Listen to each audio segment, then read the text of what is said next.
കർത്താവിൻ്റെ പരിശുദ്ധമായ നാമം വാഴ്ത്തപ്പെടുമാറാകട്ടെ. അനുഗ്രഹിക്കപ്പെട്ട ഈ നല്ല പ്രഭാതത്തിനായിട്ട് കർത്താവിന് സ്തോത്രം ചെയ്യുന്നു. ഈ പ്രഭാത സന്ദേശം കേൾക്കുന്ന എല്ലാ പ്രിയപ്പെട്ടവർക്കും വീണ്ടും വരുന്നവനായ ക്രിസ്തയേശുവിൻ്റെ നാമത്തിൽ എൻ്റെ പ്രഭാത വന്ദനങ്ങളെ ഈ നിമിഷം ഓർപ്പിക്കട്ടെ.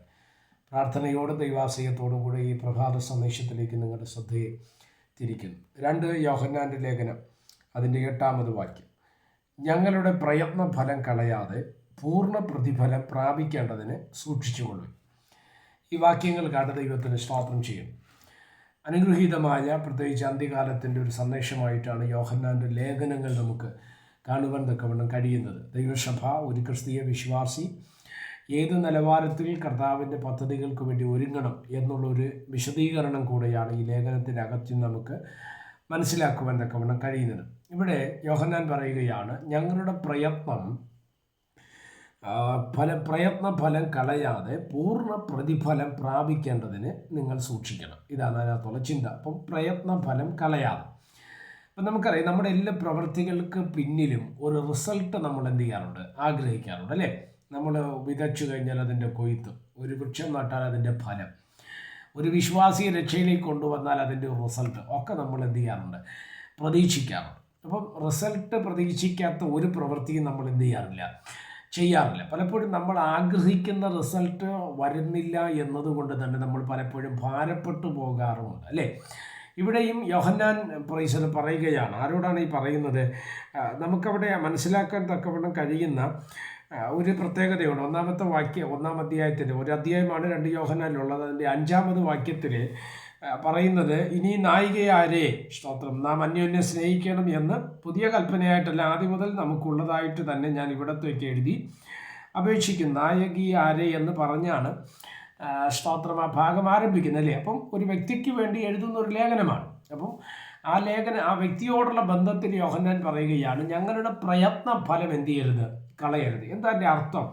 നമുക്കറിയാം, അപ്പോസ്തലനായ യോഹന്നാൻ ഉൾപ്പെടെ എഫെസോസ് എന്ന സഭയോടുള്ള ബന്ധത്തിലൊക്കെ ഇരിക്കുന്ന സമയത്ത് പറഞ്ഞൊരു കാര്യമാണ്, നല്ലതുപോലെ ഞങ്ങളുടെ അധ്വാനം നിങ്ങൾക്കായിട്ടുണ്ട്, എന്നാൽ നിങ്ങളെ നശിപ്പിക്കാൻ വരുന്ന കൊടിയ ചെന്നായ്ക്കളുണ്ട്, അവരെ നിങ്ങൾ സൂക്ഷിക്കണം എന്ന് പറഞ്ഞു വയ്ക്കുന്ന മേഖലകളുണ്ട്. ശ്രദ്ധിക്കണം, ഈ കാലഘട്ടം എല്ലാ കാലഘട്ടത്തിലുണ്ടെങ്കിലും ഈ കാലത്ത് അത് വളരെ ശക്തമാണ് അല്ലേ.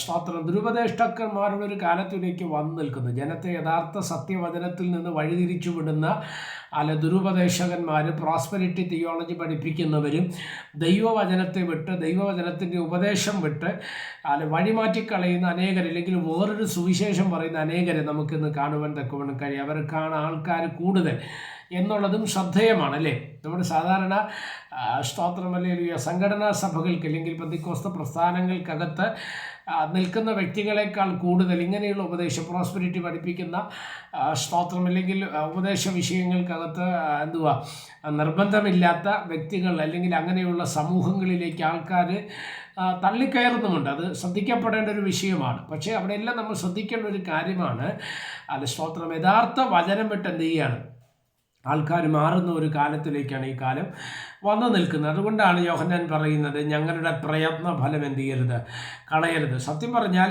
ദുരുപദേഷ്ടന്മാർ ശക്തിയോടെ ഈ കാലഘട്ടത്തിൽ നിൽക്കുക, അതിനെതിരെ പ്രതിരോധിക്കുന്ന, സത്യവചനം യഥാർത്ഥമായി പ്രസംഗിക്കുന്ന ദൈവദാസന്മാർ, ദൈവത്തിൻ്റെ അഭിഷക്തന്മാരുണ്ട്. സ്തോത്രം, അവരുടെ പ്രയത്നമാണിതല്ലേ സ്തോത്രം. എന്നാൽ അതുപോലും നിഷ്പ്രഭമായി പോകുന്ന, അല്ലെങ്കിൽ ആ പ്രയത്ന ഫലം പോലും കളയേണ്ടി വരുന്നൊരു സാഹചര്യത്തിലേക്കല്ല ഇന്നത്തെ ദൈവസഭ പോയിക്കൊണ്ടിരിക്കുന്നത്. അതുകൊണ്ടാണ് തിരുവചനം പറയുന്നത്, എന്നെയും നിങ്ങളെയും നോക്കി പരിശുദ്ധാത്മാവ് തിരുവചനത്തിലൂടെ പറയുകയാണ്, നമുക്ക് വേണ്ടി പ്രയത്നിച്ച ആരൊക്കെ ഉണ്ട്, നമുക്ക് വേണ്ടി പ്രാർത്ഥിക്കുന്ന, അല്ലെങ്കിൽ നമുക്ക് വേണ്ടി വചനം പറഞ്ഞു തന്ന, നമ്മളെ രക്ഷയിലേക്ക് നടത്തിയ, സ്ഥാനത്തിലേക്ക് നമ്മെ നടത്തിയ, നിത്യജീവൻ്റെ വചനങ്ങൾ പറഞ്ഞു തന്ന ആരൊക്കെ നമ്മുടെ പിറകിലുണ്ട്. അവരുടെ കഷ്ടത, അവരുടെ പ്രയത്ന ഫലം നമ്മൾ കളയാതെ നമുക്കൊരു പൂർണ്ണ പ്രതിഫലം ദൈവസന്നിധിയിൽ നിന്ന് പ്രാപിക്കണമെന്ന് വെച്ച് നമ്മൾ സൂക്ഷിച്ചെന്ത് ചെയ്യണം, മുന്നോട്ട് പോകുവാൻ തക്കവണ്ണം ഇടയാകണം. അതാണ് യോഹന്നാൻ പറഞ്ഞത്, ഞങ്ങളുടെ പ്രയത്ന ഫലം കളയാതെ സ്തോത്രം പൂർണ്ണ പ്രതിഫലം പ്രാപിക്കേണ്ടതിന് നമ്മൾ എന്ത് ചെയ്യണം, സൂക്ഷിക്കണം. അപ്പം നമ്മൾ പ്രാപിക്കേണ്ടത് എന്താണ്? പൂർണ്ണ പ്രതിഫലം നമ്മൾ പ്രാപിക്കേണ്ടതിന് നമ്മൾ സൂക്ഷിച്ച് മുന്നോട്ട് പോയാൽ അത് നമുക്ക് അനുഗ്രഹമായിരിക്കും.